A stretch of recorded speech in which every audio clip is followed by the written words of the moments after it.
बिस्मिल्लाहिर्रहमानिर्रहीम। आज हम बात करेंगे बढ़ती उम्र के मर्द हज़रात में जो यूरिन के डिफरेंट प्रॉब्लम्स शुरू हो जाते हैं उनके हवाले से, किस वजह से होते हैं और उसके लिए क्या क्या टेस्ट हम करवा सकते हैं और इलाज कैसे किया जा सकता है। सबसे पहले जो चीज़ समझने की है वो ये है कि मर्दों में मसाने के बिल्कुल ऊपर जहाँ से पेशाब की नाली शुरू होती है वहाँ पे एक मर्दाना गदूद होता है जिसको हम प्रोस्टेट कहते हैं। बढ़ती उम्र बढ़ने के साथ साथ ये प्रोस्टेट अपने साइज़ में बड़ा होता चला जाता है, जिसकी वजह से पेशाब के रास्ते में रुकावट आनी शुरू हो जाती है, जिसकी वजह से आगे हम चल के डिस्कस करते हैं कि क्या क्या अलामात ज़ाहिर होती हैं प्रोस्टेट के बढ़ने की और आपको कब अपने डॉक्टर के पास, गुर्दे और मसाने के डॉक्टर के पास जाना चाहिए इन अलामात को लेके। तो सबसे पहली जो अलामत इसमें आती है वो है बार बार पेशाब की हाजत होना। मरीज़ को हर 2 घंटे में 2 दफ़ा 3 दफ़ा पेशाब की हाजत होती है। रात को भी बार बार उठ के जाना पड़ता है यूरिन करने के लिए, अमूमन 4-4 5-5 दफ़ा रात को उठना पड़ता है, जिससे नींद में भी खलल वाक़ होता है।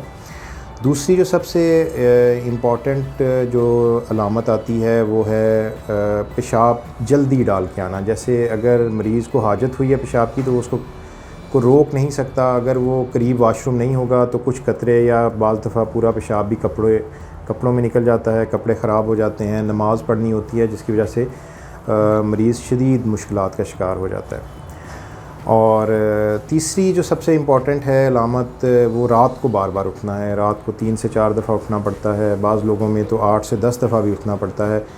पेशाब की हाजत बार बार होती है। और चौथी जो सबसे इम्पॉर्टेंट इसमें अलामत आती है वो है स्ट्रेनिंग। मरीज़ को पेशाब शुरू करने के लिए ज़ोर लगाना पड़ता है।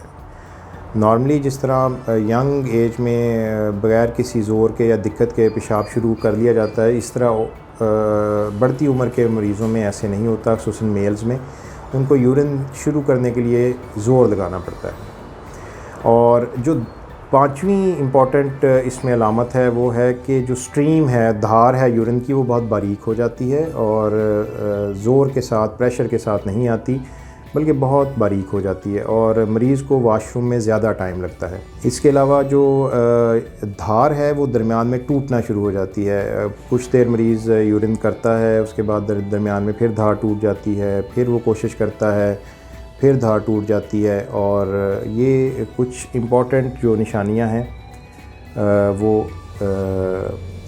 इस उम्र के लोगों में अमूमन जो है वो हम देखते हैं।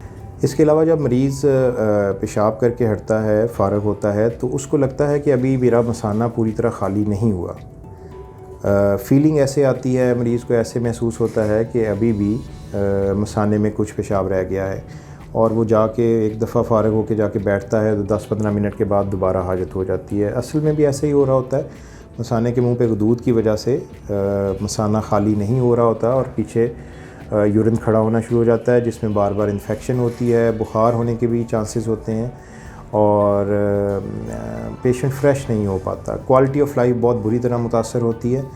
आप कहीं जा नहीं सकते पेशाब की वजह से, क्योंकि हर थोड़ी देर के बाद पेशाब की हाजत होना शुरू हो जाती है। अब हम बात कर लेते हैं इसके ट्रीटमेंट के हवाले से कि इसका क्या ट्रीटमेंट है। इसके लिए पहले तो हम कुछ टेस्ट करवाते हैं, जिसमें सबसे इम्पॉर्टेंट टेस्ट जो है वो अल्ट्रासाउंड है। अल्ट्रासाउंड हमें बताता है कि गदूद का साइज़ क्या है और पीछे जो मसाने में यूरिन रुक जाता है, खड़ा रहता है, उसकी मिकदार कितनी है। ये दोनों चीज़ें बहुत इंपॉर्टेंट हैं। आगे इसका इलाज तजवीज़ करने के हवाले से हमें ये दोनों चीज़ें पता होनी चाहिए कि गदूद का साइज़ क्या है और मसाने में कितना यूरिन खड़ा हो रहा है। दूसरा जो इम्पॉर्टेंट टेस्ट हम करवा सकते हैं वो इसमें यूरिन कंप्लीट है, जिसमें हम पेशाब में देखते हैं कि कोई इन्फेक्शन या कोई ब्लड या कोई और ख़तरनाक चीज़ तो नहीं आ रही। तीसरी चीज़ जो इम्पॉर्टेंट देखने वाली है वो है PSA। PSA हमें ये बताता है कि जो गदूद बढ़ना शुरू हुई है वो खुदा न खास्ता कोई जड़ों वाली रसौली तो नहीं है, कैंसर की तरफ तो नहीं जा रहा। तो ये 3 इम्पॉर्टेंट टेस्ट हैं जो हम इसमें करवाते हैं। इसके बाद इलाज की तरफ अगर हम आएँ तो उसमें कुछ दवाइयाँ ऐसी हैं जो यूरिन के रास्ते को, पेशाब के रास्ते को खोले रखती हैं, जिसकी वजह से मरीज़ बआसानी अपने मसाने को खाली कर लेता है, धार भी बेहतर हो जाती है और कुछ किसी हद तक तकालीफ उससे बेहतर हो जाती हैं। इसके अलावा अभी रिसेंटली कुछ दवाइयाँ ऐसी भी आई हैं जिनसे इस गदूद के साइज़ को आहिस्ता आहिस्ता छोटा भी किया जा सकता है। لیکن اگر یہ دونوں دوائیاں بے اثر ہوں، ان کا مریض کو کوئی خاص فائدہ نہ ہو رہا ہو، تو ہمیں پھر سرجری کی طرف جانا پڑتا ہے، آپریشن کی طرف جانا پڑتا ہے، جو یوزلی اب ہم لیزر کی مدد سے کرتے ہیں۔ اس میں کوئی کٹ، چیرا، زخم، ٹانکا نہیں آتا۔ لیزر کی مدد سے آپریشن کر کے 2 سے 3 دن میں نالی نکال دی جاتی ہے اور مریض اپنی ڈیلی روٹین پہ 2 سے 3 دن میں واپس چلا جاتا ہے۔ امید کرتا ہوں کہ یہ ویڈیو آپ کے لیے فائدہ مند رہی ہوگی اور اس سے آپ کو خاطر خواہ فائدہ حاصل ہوگا۔ اگر آپ کو گردے یا مثانے کے حوالے سے کسی بھی پرابلم کا آپ شکار ہیں، کسی بھی بیماری کا شکار ہیں جس میں گردے اور مثانے کی پتھری ہے، اس کے علاوہ گردے مثانے کی رسولیاں ہیں، اور مردوں میں خصوصاً پروسٹیٹ گلینڈ، مردوں اور بچوں میں پیشاب کے مسائل، بچوں کا بستر پہ پیشاب کر دینا، گیلا کر دینا، اس کے علاوہ مردانہ کمزوری اور مردانہ بھانج پن جو میل انفرٹیلیٹی ہے، اگر ان میں سے کسی بھی پرابلم کا آپ شکار ہیں تو آپ انسٹا کیئر کے توسط سے مجھ سے اپائنٹمنٹ بک کر سکتے ہیں، جن میں plus medical centre paragon city ہے، الشافی میڈیکل سینٹر گلدشت ٹاؤن ہے، رشید ہاسپٹل ڈیفینس DHA مین بولیوارڈ ہے، یا بلوچ ہاسپٹل دھرمپورہ ہے۔ ان میں سے آپ کسی سے بھی انسٹا کیئر کے آپ توسط سے مجھ سے اپائنٹمنٹ بک کر سکتے ہیں۔ شکریہ۔